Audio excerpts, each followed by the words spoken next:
ከዚህ በመቀጠል በቀጥታ የምንሄደው ወደ ትምህርት መርሃ ግብር ነው። የዕለቱን ትምህርት የሚያስተምሩን የምንወዳቸው የምናከብራቸው የቤተ ክርስቲያን የስስት ልጅ የሆኑት መምህር ዲያቆን ዘላለም ታዬ ይሆናሉ። ለእርሳቸውና ለመንፈስ ቅዱስ ይህን ስፍራ ለቃለው በታላቅ ክብርና ትሕትና መምህራችንን ጋብዛለሁ።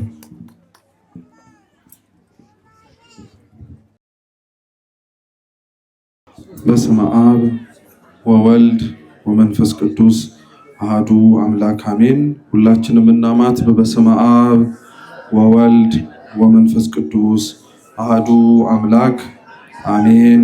በስመ አብ ወወልድ ወመንፈስ ቅዱስ አሐዱ አምላክ አሜን።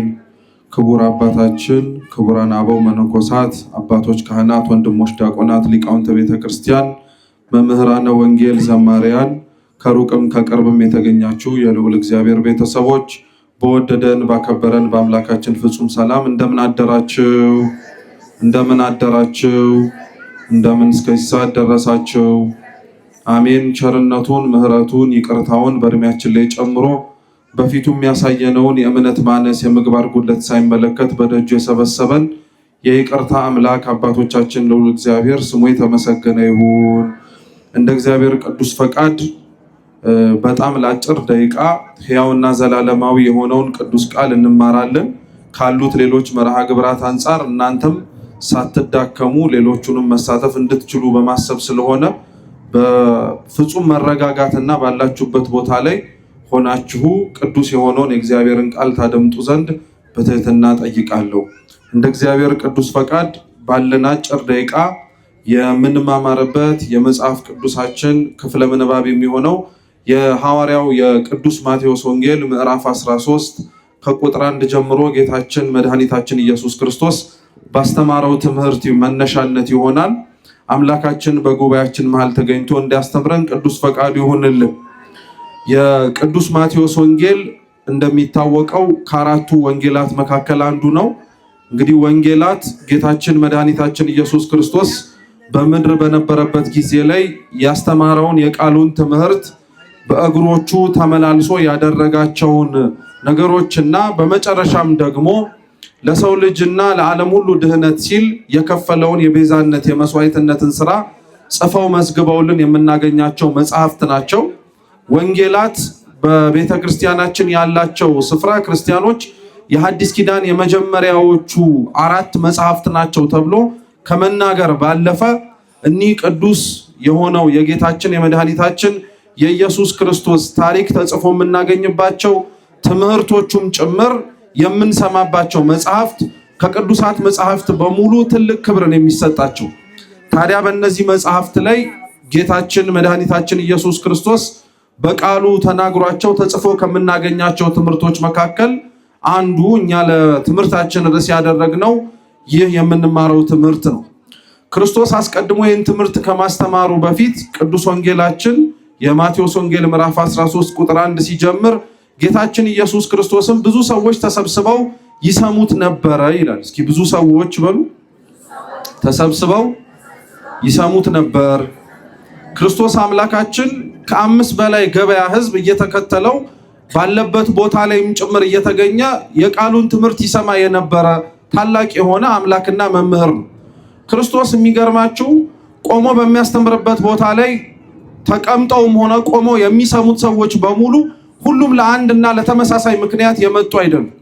የቅዱስ ማቴዎስ ወንጌል ምዕራፍ 5 ትርጓሜያችን ሲያስተምር ጌታችን በተራራው ስብከት ላይ ቆሞ ከፍ ባለ ቦታ ላይ ሲያስተምር፣ ህዝቡ ደግሞ ከታች ባለበት ቦታ ላይ ሆኖ ሲሰማ ለሚመለከተውና ለሚያየው ሰው ሁሉም ለመማርና ሁሉም ለማወቅ የተሰበሰበ ይመስላል። ነገር ግን ትርጓሜያችን ሲያስተምር ያ ሁሉ ህዝብ ጠጠር መጣያ እስኪጣል ድረስ ተጠቅጥቀው ከህፃናትና ከሴቶች ውጪ ከ5 በገበያ ህዝብ በላይ የሆነው ህዝብ ማለት ነው የተገኘበት የተለያየ ምክንያት ነበረው። አንዳንዶች ክርስቶስ በሚያስተምርበት ቦታ ላይ ይመጡ የነበሩት ቃሉን ለመስማት ነበር፣ ትምህርቱን ለማዳመጥ። ሌሎች ክርስቶስ በተገኘበት ቦታ ላይ ይገኙ የነበሩት የእጆቹን ተአምራት ፈልገው ነበር፣ ወይንም ደግሞ ለማየት ነው። ሽባት ሲተረትር፣ ሙት ሲያስነሳ፣ የተራበ ሲያጠግብ፣ የተጠማ ሲያጠጣ ስለተመለከቱ እነሱም ካላቸው ችግር አንጻር ያንን የጥያቄያቸውን መልስ ተአምር ፈልገው የሚመጡ ነበሩ። ሌሎች ደግሞ ክርስቶስን በሚያስተምርበት ቦታ ላይ ባለበት ቦታ ላይ ይገኙ የነበሩበት ምክንያት ደግሞ ለክስ ለወቀሳ ነበር። መቼም ቤተክርስቲያንንም ሆነ ክርስቶስን ሁሉም በየዘመናቱ ያለ ህዝብ በሙሉ ቅዱስ ሥጋውን ክቡር ደሙን ተቀብሎ ርስት መንግስተ ሰማያትን ለመውረስ ብቻ የሚገኝ ሳይሆን ደግሞ በተሰበሰቡበትና ባሉበት ቦታ ላይ ተገኝቶ ስተት ከማይገኝበት አምላክ ስተትን ፈልጎ ነቀፋና ነውር ከማይገኝባት ቤተክርስቲያን ነቀፋና ነውር ፈልጎ የሚመጣ ሰው አይጠፋም። ትላንትም ነበረ፣ ዛሬም ጭምር ይኖራል፣ ነገም ጭምር ይቀጥላል። ስለዚህ ለክስ ብለው ለመስማት የሚመጡ ነበሩ። አራተኞቹ የመጡ የነበሩት ደግሞ ለምንድነው? ውበት ደምግባቱን ብለው ነው። እስኪ ውበት ደምግባቱን በሉ። ውበት ደምግባቱን ክርስቶስ አምላካችን እጅግ ውብ ነበረ፣ ያምር ነበረ። ስለዚህ ይነገርለት የነበረውን መልኩን፣ ቁመናውን፣ ደምግባቱን ለማየት ብለው የሚሰበሰቡ ሰዎች ደግሞ ነበሩ። በአምስተኛ ደረጃ ደግሞ ይመጡ የነበሩት ሰዎች ደግሞ እርቧቸውና ጠምቷቸው ነበር፣ የሚበሉት የሚጠጡትን ፈልገው እና ታዲያ ለሚያያቸው ሰዎች ትምህርቱን ለመስማት የመጡ የሚመስሉት ሰዎች ማለት ነው። በውስጥ ግን ልብንና ኩላሊትን ለሚመረምረው ለእግዚአብሔር እውነት የመጡበት ምክንያት ግን ይታወቅ ነበር። ዛሬም በነገራችን ላይ ክርስቲያኖች በሁሉም አብያተ ክርስቲያናት በዓለም ላይ ባሉት የሚሰበሰቡ ክርስቲያኖች የሚሰበሰቡበት ምክንያት ከአምስቱ አይበልጥም ወይም ደግሞ አይሰፋም። አንዳንዶቻችን ዛሬ በዚህ ቅዱስ ቤተክርስቲያን ደጅ ላይ የተሰበሰብነው ቃሉን ለመስማት ብንችልና እግዚአብሔር ቢወድና ቢፈቅድ ያለንን ድካማችንን አስወግዶልን እስከ መጨረሻው ድረስ የሰማነውንም ቃል እግዚአብሔር ኖረ ነው ለመመስገን ነው። ይህን እግዚአብሔር ለሁላችን ያርግልን። ምክንያቱም የምንሰማው ቃል እግዚአብሔር ክርስቲያኖች የሌለንን ዕውቀት የምንጨምርበት፣ የምንሰማው ቃል እግዚአብሔር የማናውቀውን ዕውቀት የሚያሳውቀን ብቻ አይደለም። የምንሰማው ቃል እግዚአብሔር ክርስቲያኖች የሚኖር ነው። እስኪ የሚኖር በሉ። አዎ እኛ ላይ ተሰብኮ የታጣ እኛ ላይ ተነግሮ ስንኖረው ያልተገኘ ነገር በሙሉ የማይኖር የሚመስለን እኛ ደካማዎቹ ስለሆንን ነው እንጂ ቃል እግዚአብሔር ትላንትና ሲሰበክ ከነበረበት ጊዜ አንስቶ የሚሰማው ሰው እንዲኖረው ነው የሚነገረው። ስለዚህ አንዳንዶች ዛሬ በዚህ ቅዱስ ቤተክርስቲያን ቅጥር የተሰበሰቡት የሰሙትን ለመኖር የሚመጡ ሰዎች አሉ፣ የሚኖሩትን ደግሞ ለመስማትም የሚገኙ ሰዎች አሉ። አንዳንዶቻችን ደግሞ እዚህ ቅዱስ ቤተክርስቲያን የተገኘነው ተአምር ፈልገን። እስኪ ተአምር ፈልገን በሉ። አዎ ተአምር ፈልገን በልባችን፣ በጓዳችን፣ በቤታችን በሁላችንም ውስጥ ያለ ቋጠሮ አለ። እኛና እግዚአብሔር ብቻ የምናውቀው እርሱ ካልሆነ ሊቀርፈው የማይችለው እርሱ ካልሆነ የተቆረጠውን ቀጥሎ ህይወት ሊዘራበት የሚችል ማንም ስለሌለ ተአምር ፈልገን የመጣንም ሰዎች ልንኖር እንችላለን። ልብ ብላችሁ ስሙኝ ክርስቲያኖች አደረ።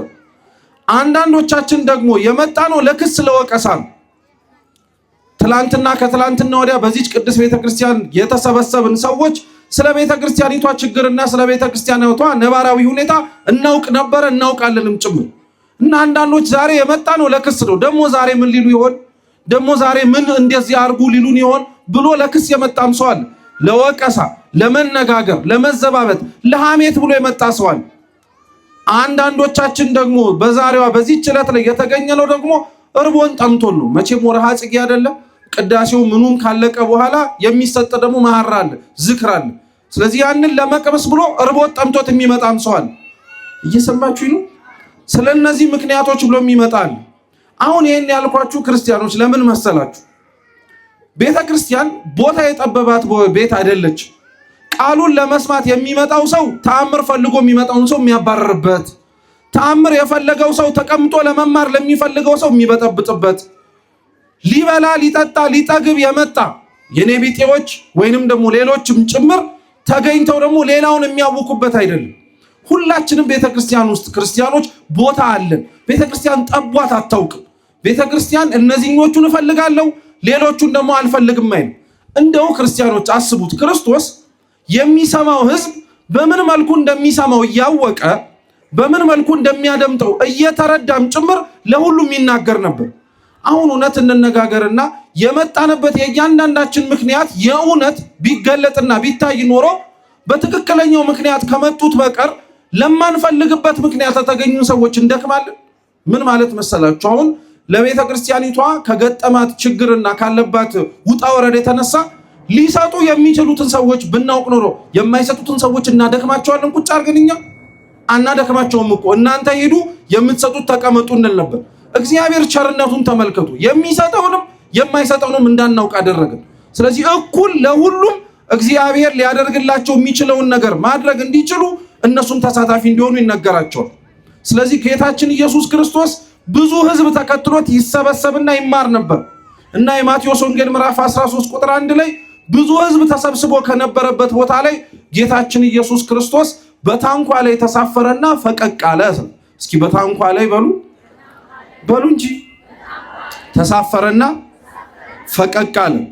አዎ ራሱ ብቻውን ታንኳው ላይ ተሳፍሮ ወደ ባህሩ ሲገባ ሌላው ሰው ግን በሙሉ ወደብ ላይ ቀረ። ማንም አብሮት ሊሳፈር አልቻለም። ሲጀመር ራሱ እንደው መርከብ ካልሆነ በቀር ታንኳ ከአንድ ሰው በላይ ልትሸከም አትችልም።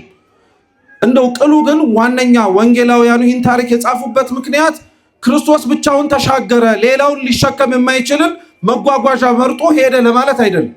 ክርስቶስ የተሳፈረባት ታንኳ የቤተ ክርስቲያን ምሳሌ ናት። ልብ ብላችሁ ስሙ። ቤተ ክርስቲያን ብቸኛ ራሷ፣ ብቸኛ መሪዋ፣ ብቸኛ ከለዋ ላይ ሆኖ ሊያዛት የሚችለው እግዚአብሔር ብቻ ነው። ማን ብቻ ነው? እግዚአብሔር ብቻ ነው። ሌላ ማንም የለም። ሌሎቻችን ቤተ ክርስቲያን ውስጥ የተሳፈርነውና ቤተ ክርስቲያን ውስጥ የተገኘነው ሊቀ ሐመሩ የመርከቡ የታንኳው ገዢና መሪ የሆነው ክርስቶስ አሳፍሮን ወደብ የተባለች መንግስተ ሰማያት እስኪያደርሰን። ለሚያዩና ለሚመለከተው ሰው ግን በነገራችን ላይ በጣም ነው የሚገርማችሁ። አብዛኞቻችን ስለማንረዳ የቤተ ክርስቲያን ራስ፣ መሪ፣ አስተዳዳሪ ሰዎች ብቻ ይመስሉን። በጣም ነው የሚገርማችሁ ክርስቲያኖች። ታስታውሳላችሁ የቅዱስ ማቴዎስ ወንጌል ምዕራፍ 25 ላይ ጌታችን ኢየሱስ ክርስቶስ ያስተማረው ትምህርት አለ ስለ ዳግም ምጽአት እና ምን አለ? ጻድቃንን የተባሉ በጎቹን በቀኝ ኃጥአን የተባሉትን ደግሞ ፍየሎቹን በግራ ቆመና ክርስቶስ ሁለቱንም ተመሳሳይ ጥያቄ ጠየቃቸው። ተርቤ አብልታችሁኛል ወይ? ተጠምቼ አጠጥታችሁኛል ወይ? ታርዤ አልብሳችሁኛል ወይ? እንግዳ ሆኜ ተቀብላችሁኛል ወይ? እስረኛ ሆኜ ጠይቃችሁኛል ወይ አላቸው። ሁሉም በየፊናቸው ይሄን ጥያቄ ከሰሙ በኋላ ተመሳሳይ መልስ መለሱለት እንዲህ ብለው መቼ አግኝተንህ አሉ። እስኪ መቼ አግኝተንህ በሉ። መቼ አግኝተንህ አሉ። እና ጌታችን ምን እንዳላቸው ታውቃላችሁ? እውነት እውነት እላችኋለሁ ከነዚህ ከታናናሾች መካከል ለአንዱ ያረጋችሁት ቢኖር ለማን እንዳረጋችሁት ነው። አሁን የአባቶቻችንን ጥሪ ሰምተን ስንታዘዝ የአንድ ካህን ጥሪ ብቻ የምንሰማ ይመስላችኋል? አሁን የአባቶቻችንን ተልእኮ ሰምተን እንዲናርግ ሲባል ያ ያለንን ሰው ብቻ ታዘን የምናደርገው ይመስላችኋል? በሱ ላይ አድሮ እሺ ብለን የምንታዘዘው ማንን? እስኪ እግዚአብሔርን በሉ። እግዚአብሔርን ነው። ምንም ጥርጥር የለውም ክርስቲያኖች። ይኸው እያለን እኮ ነው። ታርዞ ያለበስ ነው፣ ተጠምቶ ያጠጣ ነው፣ ተርቦ ያበላ ነው ለኛ ሰው ነው። በሰጪውም በተቀባዩም ውስጥ አድሮ ግን የሚሰጠውም የሚቀበለውም እግዚአብሔር ነው። ስለዚህ ጌታችን ኢየሱስ ክርስቶስ ያለባት ታንኳ ቤተ ክርስቲያን ናት። ታንኳው ላይ ታዲያ ለምን ብቻውን ተሳፍሮ ሄደ? ሌሎቻችንን ወደብ ላይ እንድንቀመጥ ወይም ደግሞ ይሰማው የነበረውን ሕዝብ ወደብ ላይ ለምን አስቀረው? ምክንያት አለው። አሁንም ልብ ብላችሁ ስሙ። ጌታችን ኢየሱስ ክርስቶስ የተሳፈረባት ታንኳ እንዳልኳችሁ ቤተ ክርስቲያን አንድ ጊዜ ላይ መርከብ ላይ ተሳፍሮ ሌሎችንም ጭምር አካቶ ጌታችን ኢየሱስ ክርስቶስን አይተነዋል። በአሁኑ ትምህርት ላይ ግን ብቻውን ታንኳው ላይ እንዲሳፈር የፈለገው ታንኳ የሚባለው የሰው ልጅ ልብም ጭምር ስለሆነ ነው። እስኪ የሰው ልጅ ልብ በሉ። እስኪ ልጠይቃችሁ ክርስቲያኖች፣ ልባችሁ ላይ ያለው ብቸኛው ልባችሁን የሚመራው ማን ነው? እንደው ለመልሱ እንዳይሆን እግዚአብሔር የምትሉኝ ከልባችሁ መልሱልኝ።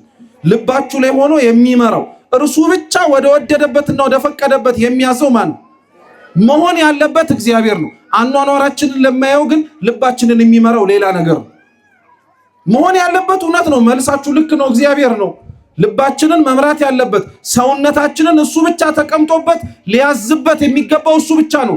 ልክ ቤተክርስቲያንን የሚያዛት ክርስቶስ እንደሆነ ሁሉ ግን አኗኗራችንን ስትመለከቱት፣ አስተሳሰባችንን ስትመለከቱት ግን የኛ ታንኳ ላይ ሌላ የሚመራው ነገር ያለ ይመስላል። እግዚአብሔር ከእርሱ ውጪ ሰውነታችን ላይ ነግሶ የሚያዘንን የሚመራንን ነገር በሙሉ ይንቀልልን።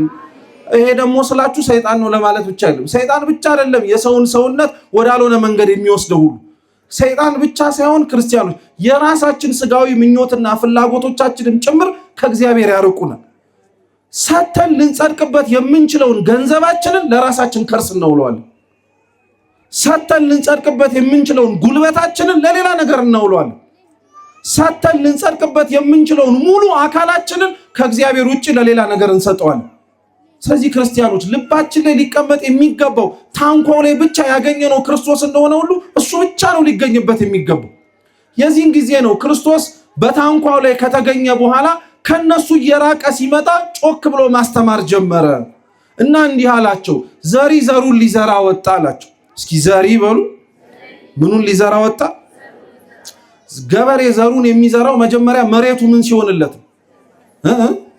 ምን ሲያረግ? ሲለሰልስ፣ ለዘር ምቹ ሲሆን ነው አይደል?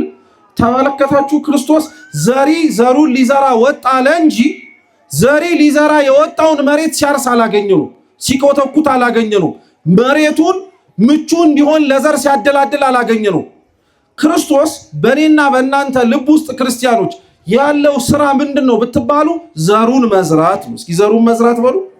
የኛ ድርሻ ማረስ፣ መኮትኮት፣ ለሚዘራብን ዘር ምቹ የሆነ ሰውነት መኖር የኛ ድርሻ ነው። ክርስቲያኖች አሁን በጣም ደካሞችና ሰነፎች እየሆንን ስለመጣን ልብ ብላችሁ ከሆነ እግዚአብሔር ዘሩን እንዲዘራም እንፈልጋለን፣ እንዲኮተኩትም እንፈልጋለን። ሁሉንም ነገር ራሱ አስተካክሎት እኛ ብቻ ታዛቢ መሆን እንፈልጋለን። አይሰራም ክርስቲያኖች። በነገራችን ላይ ሁላችንም ልንድንና መንግስተ ሰማያት ልንገባ በገባንበት ቤተክርስቲያን ውስጥ የእያንዳንዳችን ድርሻ አለ፣ እንድንወጣው የተሰጠን ኃላፊነት አለ። እንደው ሰውኛው ላስረዳችሁ በሌላ ምሳሌ። አሁን ስሩት የምንባለውን ቤተ መቅደስ እግዚአብሔር ያለኛ ምንም አይነት ተሳትፎ መሆን አስተዋጽኦ መስራት ይችላል አይችልም? ደግሞ እንደዛ ስትባሉ ትታችሁት ሂዱ አሏችሁ። መስራት ይችላል አይችልም? ምንም ጥርጥር የለውም መስራት ይችላል። እንዴት አወክ በሉ። ከኛ በፊት ቤተ መቅደሶችን ለእግዚአብሔር ሲያንጹ የነበሩ አባቶቻችን እናቶቻችን ውስጥ ስለተመለከት ነው። በሀገራችን በጣም የሚታወቀው ራሱ በተሰበሰብንበት በዚህ በቅዱስ ጊዮርጊስ ስም የሚታወቅ ትልቅ ቅርስ አለ። ቤተ ጊዮርጊስ ተብሎ የሚጠራው የላሊበላ ውቅር አብያተ ክርስቲያን ታውቃላችሁ። የቅዱስ ላሊበላ ገድላቸው ላይ ስናነብ የምናገኘው ታሪክ ቀን ቀን ሰራተኛ ሆኖ ንጉሱና ሌሎችም ሰራተኞቹ ይሰሩ ነበር። እርሱ ሌሊት በሚያርፍበት ሰዓት ላይ ትቶት የሄደውን ይጨርሱለት የነበሩት የሰማይ መላእክት ናቸው። እግዚአብሔር እውነት ላሊበላን ጠዋት እንዲሰራ ያደረገውና ማታ ቅዱሳን መላእክቱ እንዲያንጹ ካረገ ጭራሹኑ ቅዱስ ላሊበላ ሳይሰራ እሱ ራሱ ጀምሮት መጨረስ ይችላል አይችልም? እንኳን አንድ ቤተ መቅደስ ይቀርና የቆምክባትን መሬት አንተ አትዋጣል እንዴ? ስራው ላይ አንድም እኮ ነገር ያደረግነው የለም። እዚህ መሬት ላይ እርሱ ራሱ በሰራውን ያመጣል። እርሱ ራሱ ባዘጋጀው መሬት ላይ ነው እንድንመላለስ ያደረገን። ቤተ መቅደስ ለማነጽ ቦታን ለማስተካከል ይሄንን ሁሉ ነገር ለማድረግ ክርስቲያኖች ልብ ብላችሁ ስሙ። እግዚአብሔር እኛን እንዲህ አድርጉ የሚለው አቅቶት ሳይሆን እኛን ለመማር ምክንያት ስለፈለገ ነው። እኛን ይቅር ለማለት ሰበብ ስለፈለገ ነው። ሌላ ምንም ነገር ኖሮት አይደለም። ስለዚህ ጌታችን ኢየሱስ ክርስቶስ ዘሪ ዘሩን ሊዘራ ወጣ አላቸው። ይሄንን ታሪክና ይሄንን ምሳሌ ሳስተምራቸው ሁሉም ወደቡ ላይ ሆኖ ነው የሚሰሙት። እስኪ ወደቡ ላይ በሉ። አሁን ይሄንን ትምህርት ልብ ብላችሁ ስሙ። ማይኩ ባይኖርና ማይክራፎኑ ቢቋረጥ በኔ ድምጽ ብቻ ጮክ እያልኩኝ ለማውራት ብሞክር የተወሰናችሁ ትሰማላችሁ፣ ሌሎቻችሁስ ምን ታደርጋላችሁ? ላይሰማ ይችላል። ክርስቶስ የሚገርማችሁ ይሄን ትምህርት ቆሞ ሊሰሙት በሚችልበት ቦታ ላይ ጮክ ብሎ ማውራት ይችል ነበር። ግን ወደቡ ላይ እነሱን አስቀምጦ እርሱ ግን በታንኳ እየተንሳፈፈን የሚያወሩ ምን ለማለት ፈልጎ መሰላችሁ? እማስተምራችሁን ትምህርት ዳር ላይ ሆናችሁ አይደለም መስማትና መረዳት ያለባችሁ።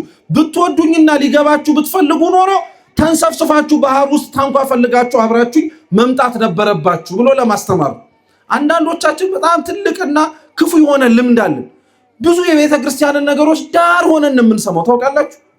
ማለት የሆነ ነገር ሲነገር ዳር መሆን ማለት የሚመለከተን የማይመስለን ሰዎች አሉ። በቃ የኛ ድርሻ እንዲሁ ዝም ብሎ መጥቶ መሄድ፣ እንዲሁ ዝም ብሎ መጠበቅ አርጉ የምንባለውን ከማድረግ ይልቅ እኔ ድርሻዬ ምንም እንደዚህ አይነት ነገር ውስጥ መግባት አይጠበቅብኝም የሚል ሰው ሰምታችሁ አታውቃለሁ? ኑ የሆነ ነገር አርጉ እንዲያርጉ ሲባል ይሄ ለነገሌ ነው ምንም አይመለከተኝ ሲጀመር ምናምን ብሎ ሌላ ነገር ለማውራት ራሱ ይጀምራል። እንዲህ አይነት ሰው ማለት ክርስቶስ የተሳፈረበት ታንኳ ላይ ከመግባት ይልቅ ወደቡ ላይ ሆኖ ሩቅ የሚሰማ ጭምጭምታ ድምጽ እየሰማ መኖር የሚፈልግ ክርስቲያኖች፣ በልባችሁም በሰውነታችሁም በሁለመናችሁም ወደብ ዳር ከመሆን ይሰውራችሁ። ወደብ ዳር መሆን አያስፈልግም። ለቤተ ክርስቲያን ሁላችንም በምንችለው መልኩ ክርስቶስ ካለበት ቦታ ላይ ለመገኘት መሞከር ነው ያለብን። ዳር ሆነን የምንሰማው ወንጌል የለም።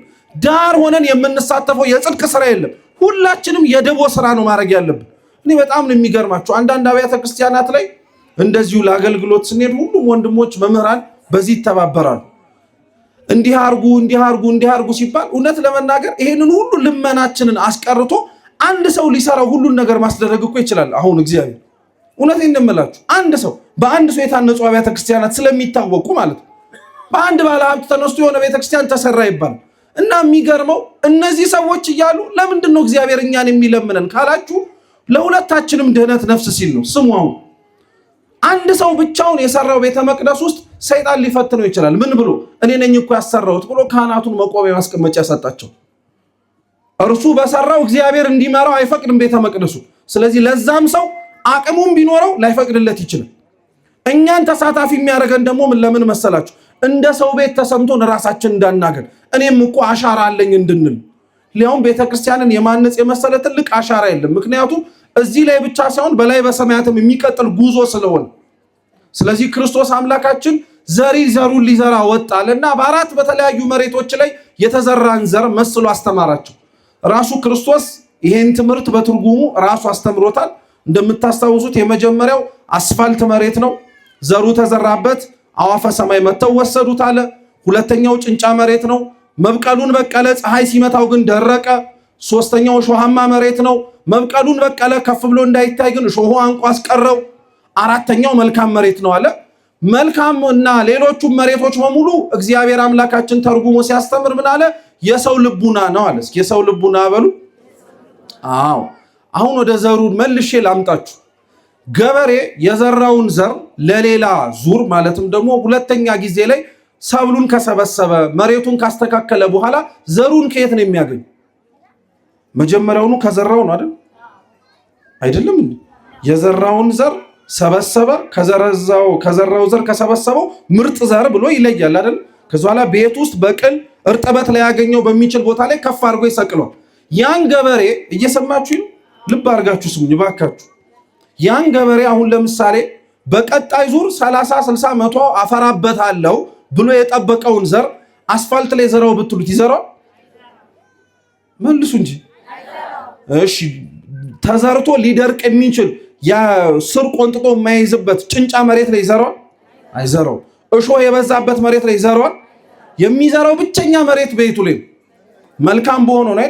እግዚአብሔር ታዲያ እንዴት አይነት አምላክ ቢሆን ነው እንደማንሰማው እያወቀ ለምንድን ነው የሚናገር? ልባችን ደንዳና እንደሆነ እያወቀ ለምንድን ነው የሚዘራብን? ታዲያ አሁን እኮ ራሳችሁ አላችሁ ገበሬ የሚዘራው ፍሬ የሚያገኝበት ላይ ነው ካላችሁ፣ እኛ ምን ፍሬ ያገኝባችኋለሁ ብሎ ነው እግዚአብሔር የሚዘራብን? እኛ ምን ምርት ሰበስባችኋለሁ ብሎ ነው የሚደክምብን? አያችሁት ክርስቲያኖች፣ በዚህ በምንኖረው በእያንዳንዳችን ህይወት ላይ በጣም መርሳትና መዘንጋት የሌለብን ነገር ምን መሰላችሁ? ለክርስቲያን ትልቁ ውድቀቱ እግዚአብሔር አይችልም ብሎ መናገር ሲጀምሩ፣ እኔ እናንተ ላንችል እንችላለን። እኔ እናንተ የኛን የራሳችንን ልብ ለማስተካከል ወተን ወርደን ሊደክመን ይችላል። እግዚአብሔር ግን አንተ ራስ ላይ እንኳን ተስፋ ብትቆርጥ እሱ አይቆርጥብህም። አንተ አስፋልት ነኝ ብትል ይዘራብሃል። አንተ ብታስተምረኝም እኔ መከራ ሲመጣ ክድሃለሁ ብትልም ያስተምርሃል። እኔ ጥቅማ ጥቅም የዓለም ምናምንቴው በሙሉ አንቆ የሚያስቀረኝ እሾህ ያለበት መሬት ነኝ ብትልም ይዘራብሃል። መልካም መሬትም ብትሆን ይዘራብሃል። መሬት መርጦ የሚዘራ ገበሬ አይደለም ክርስቶስ። አይደንቃችሁ? ይሄ እኮ ፍቅሩ እኮ ነው ክርስቲያኖች። ዛሬ በቅዳሴያችን የተነበበው የቅዱስ ማቴዎስ ወንጌል ምዕራፍ 21 ቁጥር 33 ነው ግጻዌው የሚናገር እና የወይን ባለቤት ስፍራ የሆነው ሰው ለወይኑ የሚያስፈልገውን ነገር በሙሉ አደረገለት ይላል። ቅጥር ቀጠረለት፣ ግንብ ገነባለት፣ መጭመቂያ እንዲሆንም የወይን ስፍራ ማዘጋጀለት። ይሄ ማለት ምን ማለት እንደሆነ ታውቃላችሁ? ለወይኑ ስፍራ ለሚያስፈልገው ነገር በሙሉ ክርስቶስ የወይኑ ባለቤት ደክሞበታል፣ ሰርቶበታል። እና ምን አረገ? ሰዎቹን ሂዳችሁ ፍሬን ሰብስቡልኝ አለ። እስኪ ሂዳችሁ በሉ እንጂ ምንን ሰብስቡልኝ። እና ሰራተኞች ይልቅ አንዱን ሲደበድቡ፣ ሰራተኞች ይልቅ አንዱን ሲወግሩ፣ ሰራተኞች ይልቅ አንዳንዶቹን ሲገሉ በጣም ረጅም ጊዜ ፍሬውን አስቀሩበት። እና በስተመጨረሻ ምን አረገ? ምናልባት እንኳን እኔ ስላልሆንኩኝ እየሄድኩኝ ያለሁት ልጄን ብልክላቸው ራርተው ፍሬን ይሰጡኛል አለ። ልብ ብላችሁ ስሙ። ልጁም በተላከበት ጊዜ ላይ እነዛ የወይኑን ቦታ ጠብቁ የተባሉት ገበሬዎች ልጁን ከሩቅ ሆነው ሲመለከቱት እንዲያውም ይሄ እኮ መሬቱን የሚወርሰው የአባቱ ልጅ ነው፣ እርሱን ብንገለው እንዲያውም መሬቱን እንወርሳለን ብለው ትላንትና ከተላኩት መልእክተኞች ይልቅ በልጁ ላይ በረቱበት ይላል።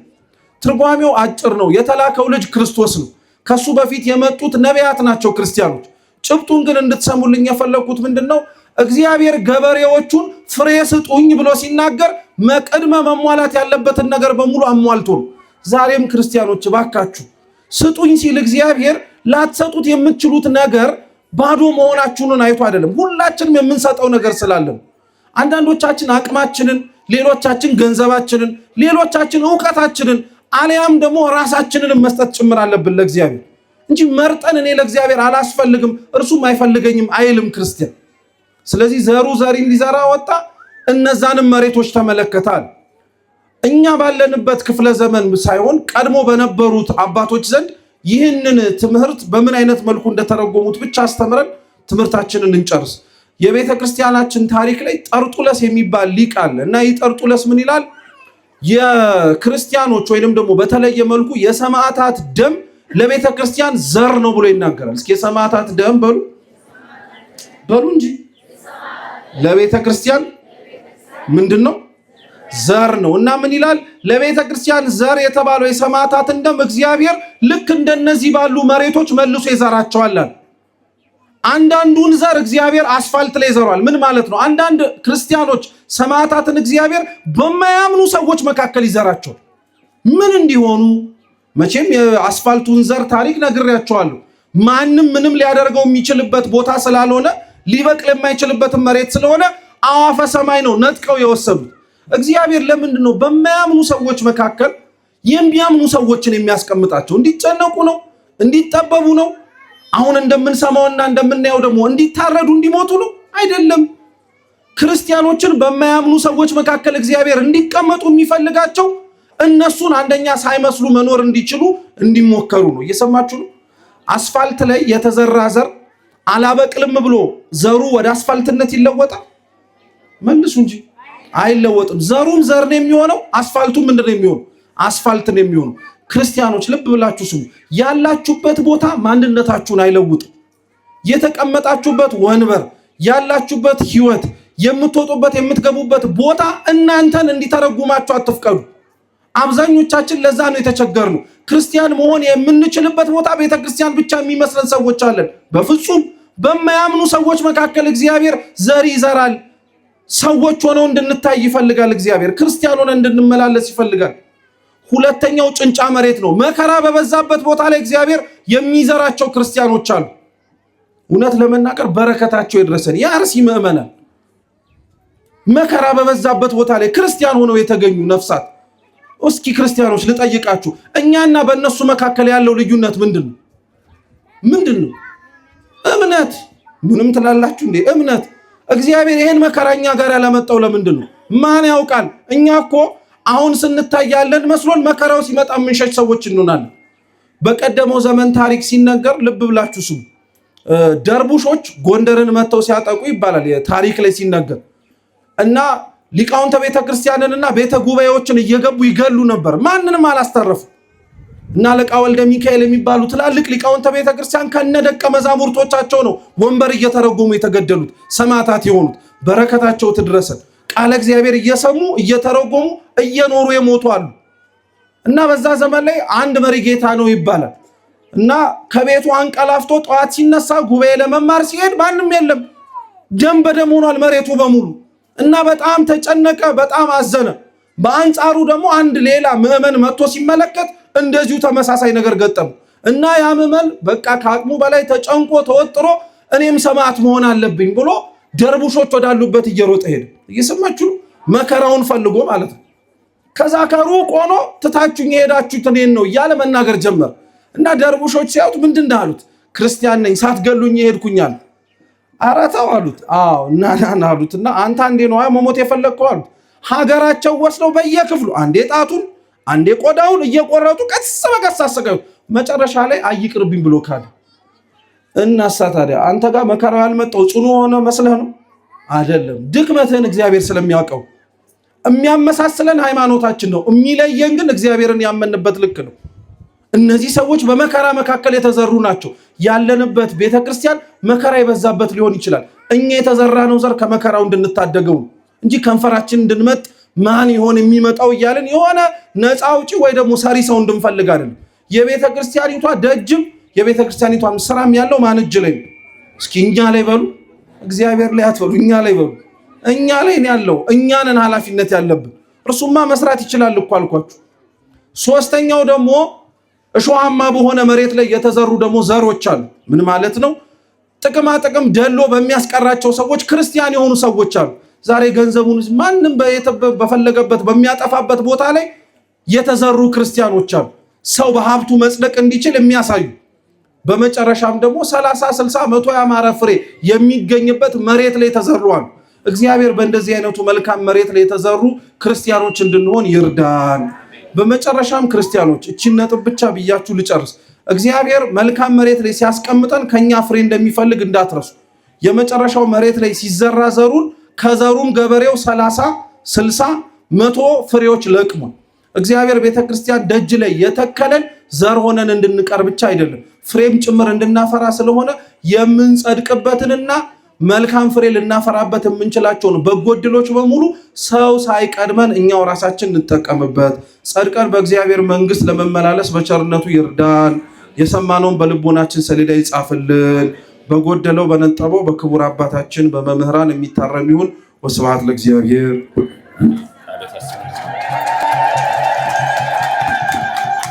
ለመምህራችን መምህር ዘላለም ታዬ እግዚአብሔር አምላክ ቃለ ሕይወት ያሰማልን፣ ቃለ ሕይወት ያሰማልን፣ ቃለ ሕይወት ያሰማልን። እግዚአብሔር በተለይ በትውልዱ መካከል እየተጠቀመበት ያለ እጅግ የምንወደው የምናከብረው መምህራችን ወንድማችን ነው። እንደምታዩት ወጣት ነው። እንደው ረጅም ዕድሜ እግዚአብሔር ሰጥቶልን በትውልዱ መካከል ላይ እግዚአብሔር እንዲጠቀምበት ፈቃዱ ይሁን። ስለተሰጠው ጸጋ እግዚአብሔርን እልል ብላችሁ አመስግኑልኝ።